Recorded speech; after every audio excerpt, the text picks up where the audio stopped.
Bonjour et bienvenue à notre émission Rencontre. Comme vous pouvez constater, je ne suis pas au studio, je suis ici au Jardin de vos rêves à Saint-Ferdinand et je vais échanger avec le copropriétaire Sonia Mondor qui a créé cet havre de paix avec son mari Pierre Séguin. Salut Sonia. Allô Thérèse. Merci d'avoir accepté l'invitation. C'est un plaisir. Le Jardin de vos rêves, c'est un travail d'équipe, de complicité qui existe depuis combien de temps? Écoute, on est arrivé ici en 75, alors 45 ans de vie ici, oui. Ouais. C'est super. Je sais que vous deux, vous êtes originaires de la région de Montréal. Toi, tu étais inhalothérapeute, puis Pierre, tu es dans les arts, je crois. Ça, oui. Mais comment est-ce que vous vous êtes rencontrés? Oh, on s'est rencontrés en dansant. Oh oui! OK, deux danseurs. Et depuis ce temps-là qu'on danse. Vous dansez ensemble. Ben oui, toujours. C'est bien. Excellent. Mais comment est-ce que... Je sais que tu m'avais dit une fois que tu avais beaucoup de plantes Oui. à l'appartement. Oui, Mais oui. donc, il y avait un certain intérêt. Oui, oui. Au tout début, je me souviens, en appartement, on devait avoir 120 plantes à l'époque. Et quand on a décidé qu'on quittait l'appartement pour s'en venir ici à Saint-Ferdinand, il fallait les déménager, les 120 Les 120 plantes, tout ça. Et après, toute cette passion de verdure, on l'a transférée dans un milieu plus grand, si tu veux, dans le jardin. Mais comment est-ce que vous avez trouvé Saint-Ferdinand, le milieu? Vous étiez à Montréal. C'est beau de dire qu'on voulait un peu plus de calme, mais qu'est-ce que vous avez amené ici? Qu'est-ce qui nous a amenés ici? On était dans la période retour aux sources. Je ne sais pas si on se rappelle. Les hippies ou... On peut appeler ça les hippies, les granolas. OK. Écoute, là, il y avait tous ces termes-là à l'époque. C'était vraiment le retour aux sources. On voulait quitter la ville pour vivre une vie plus paisible à la campagne et faire aussi notre rêve. Notre rêve, c'était de travailler en horticulture. On était dans des milieux très différents à Montréal. Et puis, il y avait beaucoup d'amis de la ville qui quittaient à ce moment-là. Hein. On n'était pas les seuls. Donc, c'était un rêve commun? Oui, c'était un rêve commun avec plein d'amis qui s'installaient, tu vois. On visitait ces amis-là qui se sont installés comme un an avant nous, qui ont trouvé leur place, comme dans le coin de Sainte-Praxène, qui est dans la région, et d'autres qui étaient dans la Beauce. Alors, on allait les visiter, tu comprends, et on les enviait d'avoir trouvé une si belle place pour vivre. Et nous, on cherchait pendant ce temps-là, puis on se promenait, puis on a traversé la région en passant par Saint-Ferdinand. Le coup de cœur total, écoute, on n'en revenait pas de cette région-là. Alors là, on est allé frapper aux portes pour voir comment on pourrait trouver une maison avec un petit coin de terre. Et finalement, on nous a référé à l'époque, on appelait ça un agent des terres. Imaginez-vous, on parle de 45 ans, là. Ça a changé. La terminologie change. Oui, les termes changent. Et puis, cet agent-là, lui, était au courant de ce qu'il y avait à vendre dans la région. Et ici, on venait de faire un camp, parce que c'était une terre complète, et nous, on ne cherchait pas une terre complète. Il restait 5 acres de terrain avec une maison et des vieux bâtiments. Puis tu m'avais dit qu'il n'y avait pas d'arbres. Il n'y avait aucun arbre, c'était nu.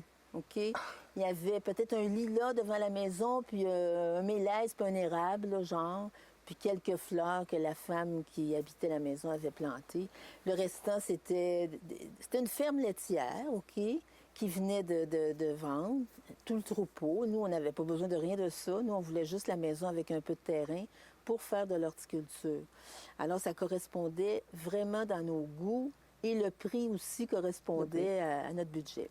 Donc, c'est-à-dire qu'il y avait assez d'espace pour tes 120 plantes. Ah ben oui, sûrement. pour les placer. Mais c'est ça, c'était, on peut dire, terrain nu. Donc, il fallait commencer quelque part. Est-ce qu'il y avait une idée? C'est comment est-ce que vous faites? Est-ce qu'il y a une qui mène, qui a une idée, puis l'autre suit? Est-ce qu'il y a une... L'idée, écoute bien, il fallait qu'on gagne notre vie. Là. On s'en venait ici, mais on s'en venait pas juste rêver. Là. Il fallait qu'on continue à manger et tout. Oui. Et on avait le but d'avoir des enfants aussi dans cet espace-là. Alors, il fallait qu'on se crée un emploi. Et on a créé l'emploi de façon à donner des cours aux adultes par les soirs. OK? Alors, dans tous la région ici, Saint-Daniel, Saint-Adrien, Nomelé, dans la région de Thetford Mines, on partait par les soirs donner des cours aux adultes sur comment s'occuper des plantes d'intérieur, parce que vu qu'on avait eu 120 plantes, on les connaissait quand même bien, mais on ne connaissait pas vraiment le terrain, là. On n'avait jamais pratiqué sur un terrain. OK, parce que tu m'avais dit que tu étais autodidacte. Autodidacte complètement, là. On n'a suivi aucun cours là-dedans. Donc, vous étiez à peu près 2 pas devant les autres. Un petit peu en avant. Disons qu'on a toujours eu une certaine vision, une certaine vision là, de tout ça, et puis ça nous a bien conduits. Et par le fait qu'on donnait les cours aux adultes, on avait presque 5 soirs semaine à donner. Oh, OK. À différents endroits. À différents endroits. On en donnait chacun un, puis on avait une voiture. Imagine le problème. On n'avait pas l'argent pour s'acheter 2 voitures à l'époque. Fait qu'il fallait que j'emprunte la voiture d'une amie, parce que le même soir, on avait chacun nos cours. En tout cas, on s'est bien arrangé, puis même on revenait en ski de fond le soir parce que ça montait pas la côte à Saint-Ferdinand. C'était l'hiver. Écoute, c'était toute Oh mon Dieu! oui, toute une expérience. Et on s'est fait connaître par ces cours-là. Et les gens, en plus des plantes d'intérieur, c'était la période macramé, on s'entend aussi, là. Les plantes étaient installées dans des macramés. Oui. Je ne sais pas si on se rappelle, nous, on était dans cette période-là. Et après ça, les gens voulaient qu'on aille plus loin sur leur terrain. Bien, viens donc voir mon terrain, qu'est-ce que tu fais avec ça? Puis, écoute, on allait voir le terrain, puis on donnait des suggestions. Et on était à l'époque aussi que l'horticulture, c'était pas très avancé. Non, hein? Non, il n'y avait pas un grand choix de plantes.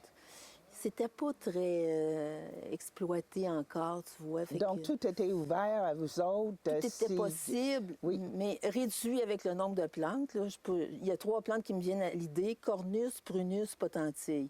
Ceux qui connaissent ça vont rire parce que c'était vraiment avec ça qu'on travaillait à l'époque. Donc, il fallait vraiment que vous autres, vous étudiez. Ben là, aussi nous, pour sûr, être capable d'être formateur puis donner les cours. Ben oui, on avait tous les livres devant nous. C'est comme ça qu'on s'était intéressé à tout ça. Et on consultait et on demandait de l'info, les bibliothèques et tout. Il n'y avait pas l'Internet, là, on s'entend. Mais non. Puis, entre-temps, mais vous avez commencé à tout arranger et développer ici. Bon, et c'est ça. Parallèlement à notre travail, on bâtissait notre jardin. Mais sans jamais penser qu'un jour, ça deviendrait grand Que comme ça. c'était comme ça, là. Et que ce serait ouvert au public encore moins. Non. Alors, tranquillement, on a commencé autour de la maison, à meubler, comme on dit, le tour de la maison et à s'éloigner tranquillement. On avait un grand terrain à s'occuper, là, fait qu'on avait l'espace pour. Et c'est comme ça qu'on a travaillé sur notre jardin. Et je sais que vous aimez beaucoup recycler. Oui. Puis j'ai remarqué que quand on rentre, il y a la clôture. Oui. Et j'ai remarqué aujourd'hui, quand je suis rentrée, j'ai dit, oh mon Dieu, ça doit être un exemple. Oui. De... Un bel exemple de récupération. Oui, hein. Et c'est des morceaux de métal en creusant, parce qu'il y a eu beaucoup d'excavations ici. Hein. Les pelles mécaniques sont venues, des camions de pierre, plusieurs d'ailleurs. Et en excavant, on trouvait des morceaux de métal qui étaient enfouis dans le terrain, parce qu'il y a eu toutes sortes d'instruments aratoires ici là, pour travailler et tout ça. Alors, on les conservait, on les mettait dans notre grange. Puis à un moment donné, vous trouvez un temps que ça peut être utilisé pour... Donc, pour... On les a installés par terre, puis elle a installé les morceaux de métal par terre, il les a photographiés. Puis on connaissait une amie qui faisait de la soudure. On lui a montré, on a dit, peux-tu nous monter une clôture avec ça? Et c'est comme ça que ça s'est fait, cette clôture-là, avec les morceaux récupérés. Et ça a donné l'élan aussi à tout le jardin. La clôture a fait aussi que, pour garder aussi notre intimité, parce qu'on était ouvert au public pour vendre des arbustes et des plantes ici. À l'époque, il n'y avait pas des vendeurs à tous les coins de rue, comme on voit aujourd'hui, là. Alors, il fallait aller à la pépinière pour acheter le matériel végétal qu'il fallait. Et on venait ici. Puis, à un moment donné, c'est sûr qu'au début, c'était juste vous deux. À un moment donné, il y avait les enfants qui ont grandi dans tout cet espace, dans cet esprit, puis cet environnement. Oui. Puis je pense qu'aujourd'hui, mais c'est une autre génération qu'ils ont aussi, donc ça a eu un impact parce que les autres aussi, ils ont ouvert, je crois, un jardin. Un peu semblable. Oui, et tu vois, il n'y a pas eu juste nos enfants qui ont participé à cette œuvre-là. On s'est mis à les compter, au-delà de 150 personnes qui ont passé ici à travers 40 années, oui. Et Parce que c'est sûr que vous ne pouvez pas tout faire toute seule. Non. On avait des équipes de travail, on était paysagistes, on créait des jardins pour les autres aussi. C'est devenu comme ça, là, après les cours d'adultes, par les soirs. Après ça, c'était viens voir mon terrain. Puis là, on s'est mis à faire des aménagements paysagers. Et là, on a eu besoin de main-d'œuvre. Alors, on est allé, on a eu plusieurs employés à l'époque, 5, 6, 7 employés, dont nos enfants, quand ils ont grandi, à l'adolescence, c'est bien sûr, hein, ils ont travaillé avec nous. Et je pense qu'ils ont pris la piqûre parce qu'aujourd'hui, ils sont dans le même domaine. Oui, hein? Ils créent des jardins dans la région de Québec. Ouais. Ça doit vous donner une certaine fierté. C'est bien sûr, mais jamais qu'on l'aurait pensé. Tu vois, ils ont étudié dans d'autres domaines pour se rendre compte que c'était un genre de vie qui leur convenait bien parce qu'on avait tous nos hivers libres. Et on voyageait l'hiver avec eux quand ils étaient bébés, puis toute l'adolescence. Et on les retirait de l'école, on leur faisait la classe et apportait tout ce qu'il fallait, le matériel scolaire. Et ils ont apprécié, je pense, ces moments-là. Puis ils veulent les revivre aujourd'hui. C'est ce qu'ils font avec leurs enfants. Avec leurs enfants? Oui, ils voyagent avec eux aussi. Puis parle-moi un peu de vos voyages. Je sais que ce temps-ci, généralement, je pense que vous avez un projet au Mexique, mais vous êtes allé aussi au Japon et ailleurs. Parle-en un peu. Bon, écoutez, on a commencé à voyager avec eux, même enceinte. Bon, c'était dans des pays plus sûrs, comme les Antilles, si on pense aux Caraïbes, c'était plus facile. On n'allait même pas au Mexique à l'époque, on avait peur un peu avec les maladies, puis on voulait pas, tu sais, trop se mêler avec les enfants, et j'étais enceinte, comme je disais, fait que on faisait les Caraïbes. Après ça, on s'est mis à aller en Asie, et beaucoup en Asie, en Indonésie, puis au Japon. Bon, je peux en nommer là, le Myanmar, le Laos, le Cambodge. Et tous ces beaux pays nous ont beaucoup inspirés d'après leur culture et leur façon de faire les choses. Et est-ce que c'était pour avoir les idées pour amener pour le jardin? Toujours. Notre but de voyage était ça. C'était bien sûr de vivre dans une végétation luxuriante parce que nous, on est habitué d'être toujours dehors par notre métier. Alors l'hiver, quand l'automne et l'hiver arrivent, bon, on ne peut pas dire qu'on n'aimait pas l'hiver, mais on trouvait ça un peu long. Oui. Et ça nous bloquait beaucoup dans notre façon de vivre. Alors, mais tu ne pouvais pas revenir avec des plantes. Non, c'était pas le but. C'était avec les idées, avec l'inspiration, tu vois. Tous les paysages nous inspirent. Les gens, la culture des gens, ce qu'ils mangent, ce qu'ils font comme décoration, la façon qu'ils vivent, tout ça, ça nous inspirait. Et on rapportait ça dans nos bagages, si tu veux, cette façon de faire. Et ça nous inspirait à bâtir le jardin, mais avec des matériaux d'ici. Bon, on sait bien que là-bas, c'est avec le bambou, avec les palmes. Bon, ici, c'est avec la paille, la brique. On prend ce qu'on a ici, on récupère tout le matériel et on construit avec les idées qu'on a rapportées de voyage. Ici, au jardin, il y a différentes sections, différents secteurs que vous avez intégré l'art aussi, que vous avez réussi. Vous savez, c'est quoi les différents secteurs? Il y a une partie pour le Japon qui est plus... C'est un peu comme ça quand tu te promènes dans le jardin, c'est des clins d'œil un peu. Tu vois, tu traverses des jardins par des portes. Pour nous, les portes, c'est un passage qui est important dans le jardin. Alors, ça te remet dans une autre ambiance la minute que tu passes la porte. Alors, il y a beaucoup de portes qui sont inspirées du Japon. Il y a des portes inspirées d'Europe. Écoute, Amérique du Sud. Et tous ces petits coins de jardin se relient ensemble et font une belle promenade au jardin. Et il y a un secteur pour les gnomes. Oui. Est-ce que ça, c'est plus pour les enfants, mais pour les adultes aussi? Mais est-ce que c'est un clin d'œil pour attirer les jeunes? C'est un clin d'œil pour les jeunes, puis pour nous aussi. Sais-tu, des fois, on se prend au sérieux à construire tout ça, puis à s'ambitionner. Alors, quand est arrivé un automne en particulier, je ne peux pas dire l'année, on s'est dit, ça serait bien de faire quelque chose qui... pas nécessairement utile, tu vois, mais créatif aussi, bien sûr, mais avec une certaine fantaisie qui nous ramène à l'enfance. Okay. Et ça fait du bien, je pense, ces choses-là, puis de se laisser aller là-dedans. Fait qu'on s'est mis à construire des petites maisons avec du bois flotté qu'on a trouvé à la rivière. Et puis après ça, j'avais une amie sculpteur, fait qu'elle me fait les noms. Sont vraiment comiques aussi. Là, ils sont serrés dans la serre, ils se reposent pour l'hiver, mais habituellement, l'été, ils sont au jardin, dans leur petite forêt. Dans le petit forêt. Ouais. Sonia, vous avez vraiment frappé, je dirais, le jackpot pour votre couple, parce que ça fait plus que 50 ans que vous êtes ensemble, Ouais. puis vous semblez garder le cap Ouais. et les intérêts. C'est quoi le secret? Parce que vous êtes toujours ensemble, vous savez, c'est pas comme si Pierre, il part pour travailler, il est loin. Non. Puis, non, donc vous êtes ensemble, vous travaillez sur les mêmes affaires, c'est...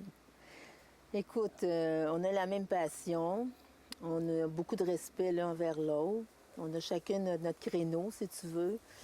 Et on a grandi ensemble, hein. Tu vois, on s'est connus jeunes. Alors, on n'avait pas à défaire trop de choses. On commençait dans la vie. Puis on s'est élevés ensemble, si tu veux. Et ce qui donne qu'aujourd'hui, c'est merveilleux. Oui. C'est encore plus fort qu'à 18 ans. Moi, je le trouve, en tout cas. Est-ce que vous êtes ici, c'est harmonieux, c'est paisible et tout ça? Est-ce que vous faites d'autres activités pour dire, oh, on a besoin, je sais que vous voyagez beaucoup, mais est-ce qu'il y a d'autres choses que vous faites dans la vie? La question que les visiteurs nous posent, est-ce que vous en profitez? Alors, écoutez, moi, je réponds, c'est pas un show comme on fait ici, là. C'est notre lieu de vie. Alors, on vit dans notre jardin. Bien sûr qu'on se baigne dans les temps. On se douche. Oh oui? Oui, oui. On se douche à l'extérieur. On a une douche extérieure. Mais ici, dans les temps, vous Oui, pouvez... on se baigne dans cette eau qui est super pure, là. C'est l'eau qui vient de la montagne. Et le fond, c'est quoi? Le fond, c'est argile et gravier. OK. Alors, c'est pas de la boue qui monte là, quand tu vas dans les temps, tu vois. Et on a planté beaucoup de nénuphars là, qu'on pourrait Oui. voir dans l'été.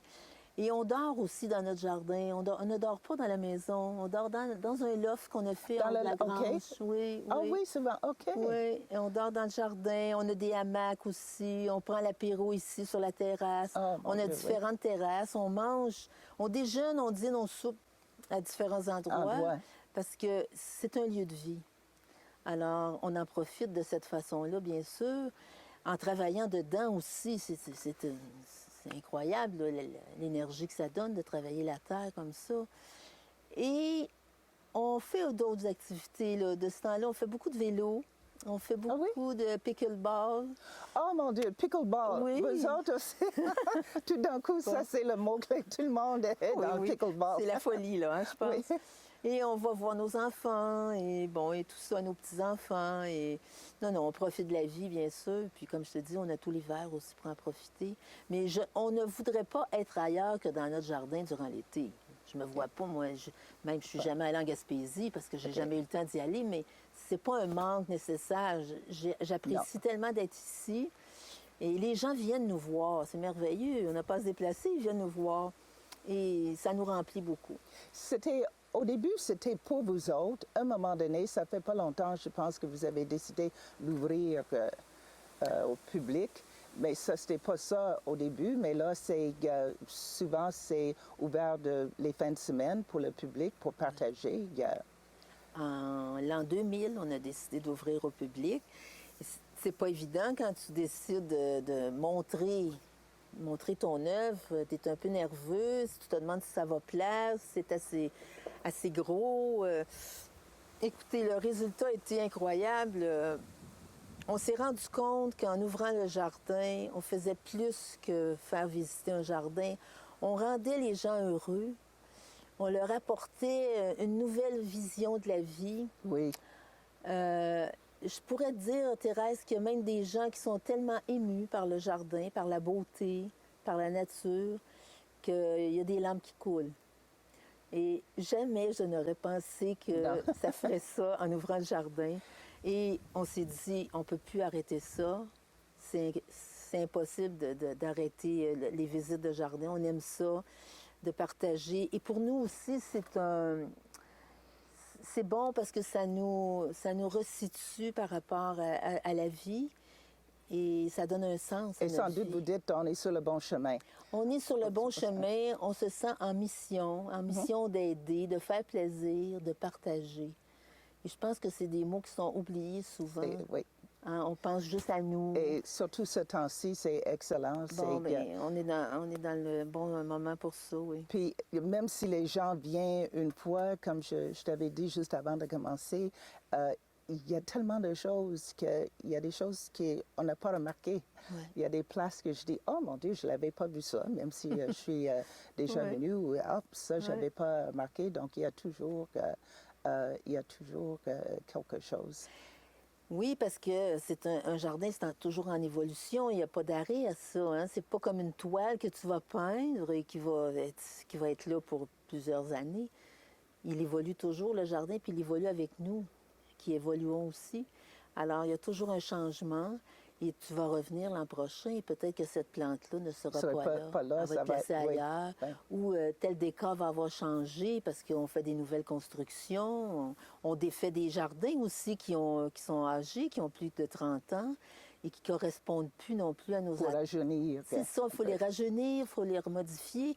Et on a un cahier de notes rempli. Alors, il y a beaucoup de projets là, qui sont là, qui n'ont pas été faits. Alors, pourquoi pas qu'on déferait ça pour on referait un nouveau projet avec une nouvelle vision et tout. Et c'est important, la créativité. Hein, Puis là, c'est l'automne. Ouais. Les arbres commencent à changer. C'est quoi le travail ici, l'automne? J'imagine il y a beaucoup de travail, de préparation aussi avant l'hiver. Oui, il faut penser à l'hiver qui s'en vient, au gel, au froid. Il faut rentrer à l'intérieur des bâtisses, les petites sculptures, tu vois, parce qu'on a des petites sculptures de pierre qui viennent d'Asie. Je pense pas qu'ils apprécieraient le moins 30, moins 40. Non. Alors, on les rentre à l'intérieur. Beaucoup d'objets de décoration aussi. Les plantes qui sont sorties de terre, comme cette plante-là, elle ne pourrait pas vivre parce que elle a le ciment en contact et elle va geler. Alors, il faut la sortir de cet endroit-là, il faut la replanter au jardin. On en a des plantes comme ça qu'il faut faire ça. Alors, c'est un travail aussi de préparation. Et tout l'eau qui coule dans l'étang, l'eau qui sert à arroser notre végétation, il faut la déconnecter si on ne veut pas que les tuyaux gèlent. Il y a beaucoup de préparation à l'hiver. Vous avez toujours les projets, mais je pense qu'il y a un nouveau projet qui c'est avec ici dans la région, avec les artistes que vous êtes en train de commencer. Oui. Est-ce que vous voulez expliquer un peu? On a toujours travaillé avec les artistes quand on était plus jeune à Montréal. Oui, avec des immigrés, justement, artistes. On les aidait à exposer dans des galeries, tout ça. C'est un projet. À l'époque, il y avait les projets... Projet PIL, non pas Projet PIL, Projet Perspective Jeunesse, oui, je me rappelle du nom. Alors, Pierre pouvait faire marcher ces projets-là facilement avec les artistes. Et ça fait partie de nous. Alors, aujourd'hui aussi, on incorpore l'art au jardin et on a parti un projet avec plein de bénévoles, de citoyens à Saint-Ferdinand qui s'appelle le SANA, S-A-N-A. Okay. Qui veut dire Sentier, Art et Nature des Appalaches. Okay. Et qui a pour thème un sentier de poésie avec des plaques de poètes de la région qu'on veut faire connaître, avec aussi des beaux sentiers qui faisaient partie d'un jardin antérieurement de la sœur Bouliane, qui, elle, travaillait à l'hôpital Saint-Julien avec les bénéficiaires qui étaient là pour les activer en horticulture dans son jardin. Alors, on a repris son œuvre. Elle était enfouie dans la végétation. On a fait le ménage, on a tout débroussaillé. Il y avait un petit étang, on a refait l'étang. Et elle avait une petite cabane qui faisait rentrer ses canards le soir. On a reconstruit la cabane, on l'a rénovée. Et les sentiers sont magnifiques dans une plantation de pins, d'érables, de centenaires, avec une vue splendide sur le lac William et les montagnes. Alors, j'invite la population à aller se promener dans les sentiers du SANA qui se trouvent en arrière de l'ancien hôpital Saint-Julien. Eh, mon Dieu, mais c'est bien. Ouais. Je pense que Pierre, à un moment donné, il va venir allumer le feu.